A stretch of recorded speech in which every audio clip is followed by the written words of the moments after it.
Welcome to Your Brain on Positive. And today we are not just recording a podcast, we are going live with this amazing interview because, oh my, when it comes to the argument about what's more important in a child's life, in an adult's life, what's more important, your nature, how you were born, your genes, your genetics, your birth gifts, or your nurture? How you were raised, your environment, your caregivers, the community and culture. To help us sort this out, and we're going to talk about the collision that she lived in, not where worlds collide, but where this whole argument becomes irrelevant. Please help me welcome Karen Comba. Karen, I'm so excited you're here. Thank you, Jackie, and thank you for having me. This is an honor to be with you today. It's going to be a lot of fun. So let's talk about what's so good about nature versus nurture. How did that whole argument come into your world? The argument came into my world, Jackie, by watching other children. This started at the age of 4. When my mother first had her first nervous breakdown. But as a child, you have no idea. You do not know what's happening, and people aren't really telling you. You're just living this. And I would go to school and I would watch other children, and it was like I knew their normal wasn't my normal. Got it. And we're going to pause for just a second because so many people well, yeah, I was that way. I never felt like I was in sync. I never felt like I was in step. Right. So everything has this degree of it.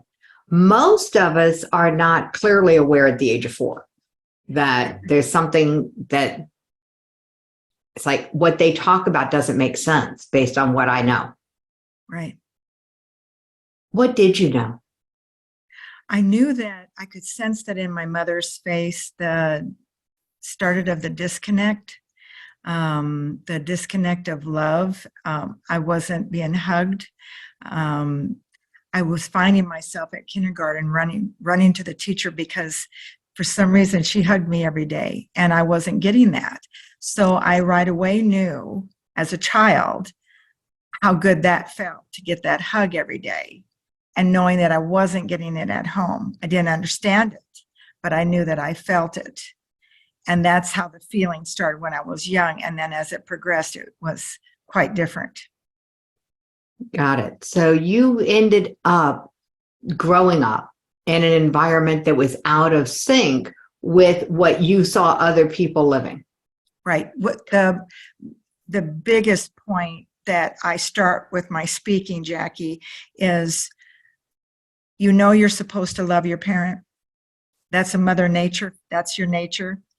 You're born into this world knowing you're wanting to love this mother, father, or guardians. And my expression to people is I knew I was supposed to feel that way about my mother, but at the same time, I feared her. I was terrified of her. I was disconnected from her. So that was an imbalance inside my body that I wasn't feeling. I knew what I was supposed to be feeling, but I couldn't feel it. That's probably one of the most poignant explanations of the experience of mental illness. Yeah. And the reason that I called this episode The Collision Between Nature and Nurture is because as someone who dealt with depression, I experienced what you just described. And what I didn't know until this moment is that the people around me who cared about me were experiencing the same thing, the disconnect. I thought it was only my experience. I didn't know it could have that around me because it was your mother's descent into darkness, which is what most people would resonate with, I hope, on the description of mental illness. So the lack of mental wellness, the lack of optimism, the lack of hope, however it shows up, the lack of consistency in how someone shows up in the world, we will call that lack mental illness for this purpose. Does that work for you? Yes, it does. Cool, because the clinical diagnoses can be very confusing for people. It is very confusing. It is. It is, because it's like, I don't care what you call it. Can you fix it? Yes. Did your mom ever seek professional help? My mother had 9 nervous breakdowns. My dad always took her to doctors. Back in the day, she had electric shock treatments. She got 2 a day till she had 50. And so she was constantly underneath the care. She would come back to us for a while, if you will, and then it would happen again and over again until finally, as it is stated in my book, when I was 29, my mother committed suicide.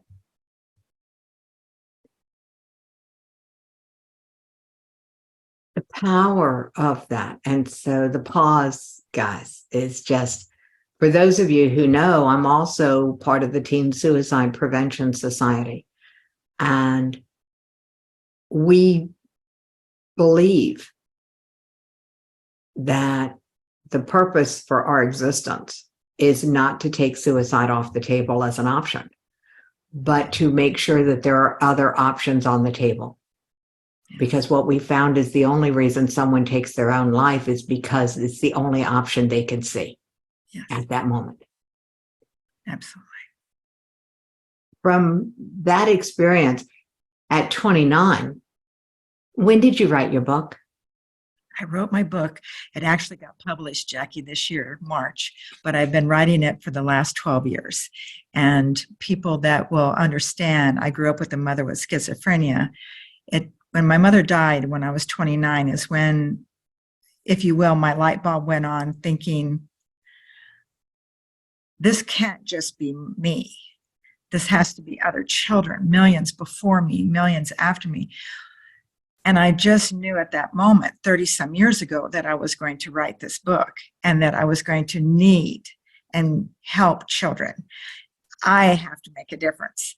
And I know it's going to take a village, but I knew that the only way that people would understand that I knew what I was talking about was to write the book and to get it out there and be raw. And it is raw as you get. And I published in March this year. The Snipers We Couldn't See is the name of it. And okay, whoa, that we're going to slow those words down. Okay. The snipers you couldn't see. We couldn't see, yes. We couldn't see. Okay, these snipers we couldn't see. Yes. That's an amazing title. Yes. So as an author, I'm going to unpack where that title came from in a minute. So we'll come back to the book and the title. All right. You wrote the book because of this need to make sure that you were seen as credible as you reached out to make a difference. Yes, absolutely. I knew that I couldn't protect my family, my husband, my children. I would have to be as truthful as it gets, which I did. It took a while because I would have to shelf it mentally to get through this 12 years of writing it. I had to literally, to keep myself into my own soul and my incredible life that I'm living, which is always, life is a gift. I knew that in order to stay balanced for my children and grandchildren and my husband, I had to once in a while put it up for a little bit and then bring her back down. Got it. And 5 years ago, I said, that's it. She's coming down the shelf and she's going to stay. And so here we are. The beauty of this is what you want to do now. Now that the book is published, now that the book is out, now that the foundation has been laid that says, this is what living in the collision, yes, this clash of people trying to label things instead of dealing with what the experience is. Yes. So that's our point today, is yes. What can we do more if we let go of the labels? If we let go of the labels, Jackie, I feel this is my reason. and my mission and my calling, if you will. And I do feel like I was chosen. I felt like if our family went through that, there had to be a reason, more than what it was. And I wasn't just going to let it lay down. My goal is this. As I'm meeting people, I was very honored that Wally Lamb endorsed my book right away, and Jim Fay with Love and Logic. And then I knew that it was there. And my goal is this. As I'm meeting all these wonderful people, I would love to get a village put together of people from all walks of life. And we create this program that we can implement into schools, give the opportunity for schools to put it in, where the children have to take this class, 7th and 8th grade, if you will. And this is my dream. We'll see if we can't pull it together, where they're educated about mental health. Call it something different, but call it something that children want to go into, and for all different reasons, whether they're experiencing it at home or they're feeling it themselves or they have a friend that has it. But kids are resilient. If I would have had someone set me down at 13, the gift I would have got by them explaining to me what my mother was feeling and going through would have taken 5,000 pounds of pressure off my soul, and I would have lived and thrived.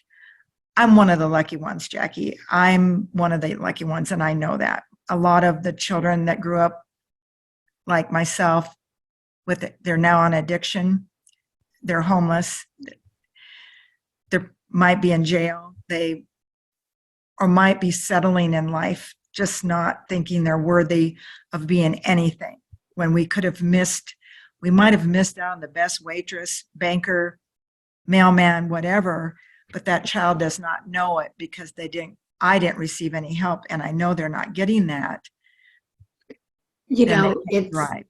It's an interesting thing that you bring up, because middle school is fraught with ups and downs and challenges. And I absolutely do not believe in coincidences. A quote came across my phone this morning that said, when you try so hard to be like everybody else, you're actually destroying the creation that is uniquely you. And yet at that age, we try so hard to fit in. Yes. And when you've got all of the hormonal rages anyway, fitting in isn't possible, because this is when you're also exploring how you're different, how you're separate, how you're unique. And when you add that extra layer of angst around, I don't have a life like you do. It's like, maybe we need to start earlier. Yeah. I'm thinking earlier. I don't know if I think this will lead into whatever it needs to lead into. I would appreciate, that is where the village comes in. And all right, so we're going to put a call out to the village. We're going to create a new version of village people. Yes. All right. So here's the deal, everyone. What we are looking to do is come together, collaborate. You can pop things in the comments. Let us know what you think, because I'm thinking about, some of these kids born into darkness. Yes. Would be a name that would resonate with them. But not all of them. We went through this whole naming process at the Teen Suicide Prevention Society, and finally ended up calling what we do helping people get out of emotional cage fighting. Yes. And when the first person who suggested that name to me, that this is what we're dealing with, is emotional cage fighting, that mental turmoil, I'm like, but cage fighting is so brutal. And they looked at me and said, Jackie, so is suicide. Yes. And I realized that that's exactly what you're talking about, because on the outside, there's nothing to see. No one can tell by looking that a child is living in that collision where nature and nurture pop off of each other and things go awry. And what we consider normal parenting doesn't exist. What we consider the connection between child and parent does not get a chance to thrive. Absolutely. And you can't tell by looking if a kid is living that. No, you can't. And yet 99% of the training for teachers is on how to identify kids at risk for various things. And all of it is ineffective once you understand that there are no overt signs. There are no signs. They call it masking now. Kids are really, really, really, really good at masking. It's why you can't tell by looking. You can't tell by looking who's being bullied. You can't tell by looking who's struggling to stay alive, and you can't tell by looking who's grieving the loss of a loved one to suicide or the lack of emotional connection at home. Yes. And there's all kinds of ways to die. And it sounds like that's what life was like for you. It was. And you're absolutely correct, Jackie. I never said a word. I've had over thousands of teachers reach out to me, begging me not to stop. Please don't stop. Give us some kind of tools. Give us something so that we know what to look for. And I said, well, I was the quiet child. They're quiet. They have no voice. They don't want to bring attention to themselves because they don't want you to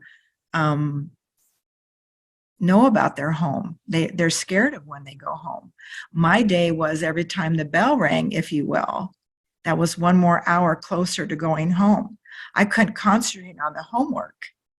People think, oh, the children are getting D's and F's. They must be not doing well academically. And I want to say, look deeper. They can't concentrate on the studies because every time that clock ticks, that's one more minute closer to going home, where their fear is of not knowing what their home will be that evening when they get home. Let's talk about this. My friend Ridgely Goldsboro describes what life was like for him having an alcoholic parent in the home. And he said, I was the oldest. Yeah. We had to be in by 6. And we were on that front porch and we waited until 6 o'clock. We were not willing to go into that house 1 minute sooner than we needed to. And we didn't dare come in 1 minute late. Right. We would walk in and I would assess, is he drunk? And if so, how drunk? Mm-hmm. If he's angry, if so, how angry? Mm-hmm. And this was his life as a child. And I'm wondering, that was dealing with a volatile, angry, alcohol, unstable. And I know most people say alcoholism is a disease. I say alcohol is one person's way of trying to cope with the insanity going on in their head. Yes. And so it's a symptom, it's not anything other than just a symptom that there's something more going on in my world. But that's my opinion, and I'm entitled just because I'm one of those. I attended all those classes, the Adult Child's Guide to What's Normal, an amazing book. And it's for adults. Yes. We want to get this for kids. Yes. What would be the teenager's guide to what's normal? The teenager's guide would be being able to just talk out loud and being able to go into this classroom, whichever counselor or person is putting on the program. Be educated, but also be willing to be quiet and listen. If the child needs to talk privately, there would be means for that. But being able to say, oh, the aha moment, that's what's going on in my home. It's not me. I'm not, because one thing about the mentally ill or guardian or parent that has this, like I was called dumb every day. I was never, so this child not only is every day being told they have no self-worth. So there's a lot of components that would have to happen, Jackie, in this program. They'd have to bring in the self-worth. part piece. They would have to bring in, you deserve to be on this world. This is just, and put this illness where it belongs. It's no different than a parent walking in and saying, my little boy or girl has a parent that's suffering with cancer. Wouldn't it be nice to be able to go into school and saying their parent has schizophrenia or bipolar? So have the means. What if we normalized illness, period? Yes, I think Yeah. absolutely. Absolutely.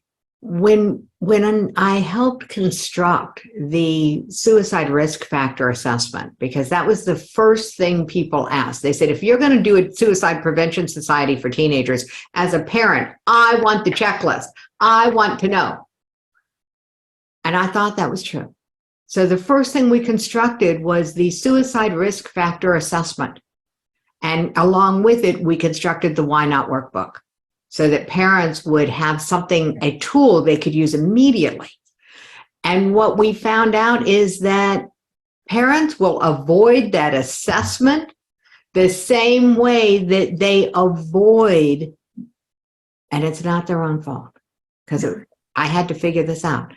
It's not a parent's fault that they can't see signs. Right. Parents are hardwired. Their reticular activating system is hardwired with the belief system that my kid's okay. And the school system is hardwired to believe that every kid's okay. Yes.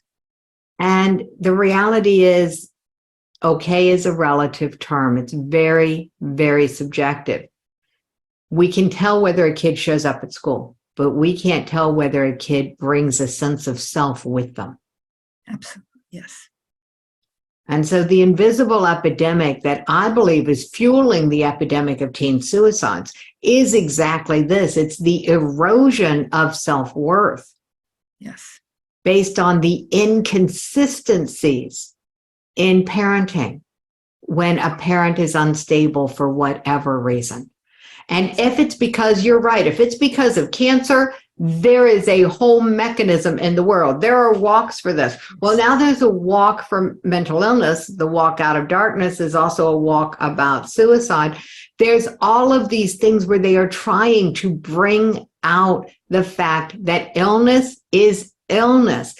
If it is a mental illness, guess what? That is still a physical illness, because we're talking about the biochemistry in the brain.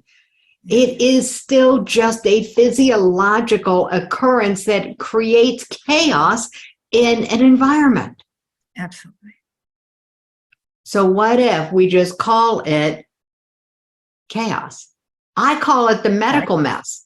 In my family, we had the medical mess, and it didn't matter whether the doctor trying to address the mess was a psychiatrist or an orthopedist. Yes. It was still a medical mess. Yes. And if we could just go to neutral language, these kids would have a fighting chance to get support outside of the home when they can't find it in the home. And I think to make it simplified, to go even deeper, Jackie, is I kept getting passed in grade school, but I couldn't spell. I don't know how that got missed, but just remember, they're not getting help at home. When you send homework home, it's not happening. So when a child, there's also a big sign, and they can't spell, take a moment. And then when we're doing these programs, because I feel like it's already done, because I know it's going to get done. You know, I always put it, my mind is already done. That way we get there. Take a moment, and if the child, we have to make it simple. Mm-hmm. Make the words so they understand it. Don't stand in front of them and use big words so that they think that you're important. Simplify it and come down into their terms and their language. That's very important, because so many of them will sit there and not even know what some of the words mean. Most of the words. I mean, I'm going to be really blunt. When adults talk to kids, they forget that kids are not simply tiny adults with a good vocabulary. Yeah. That some people are really gifted at talking with kids. Others, not so much. That's And true. the reality is you cannot go into the home and make an assessment and get a realistic understanding of what's going on. And there have been books written about this. The autobiography of a boy named It, a boy called It, absolutely horrifying to read. Yes. And yet it's true that this was a kid who was being raised in a home of the mentally unstable and abused massively, mentally and physically. And the world is starting to shift on this, but we are still not catching it early enough. And it's because you can't tell by looking. Right. It's because there's something about our culture that is Norman Rockwell, Saturday Evening Review attached. We believe that it is all wonderful and light. And the reality is there's darkness in these children's lives. Yes. And they can't speak about it because it's their normal. It's their normal. They don't know. The rule, if you see something, say something, assumes that a child can discern between what they're experiencing and what's, quote, normal, which I think normal is nothing more than a setting on the washing machine and does not apply to people. Absolutely. I think that same thing. So we've got a system in place that starts from an assumption that's inaccurate. Yes. All right, so we're going to fix it. If you believe that there's a possibility of fixing this, make comments, share this interview with people. It's going to be up on the Your Brain on Positive podcast. Why? Because the one thing that these kids need are a beacon of positivity so that they have enough contrast to say, wait a minute, this is what this is normal. But what about this? And when they ask, what about this? Believe them the first time, because that's not what usually happens. Yes. What usually happens is that we dismiss what a child says.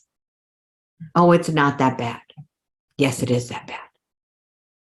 Yes, it is that bad. A child having night terrors is having terrors. Pay attention to what's going on. Whether you could figure out whether it's inside or outside, is it nature or nurture? Quit looking to label it and just bring some stability into a child's life today. Whatever you can do will be more than enough.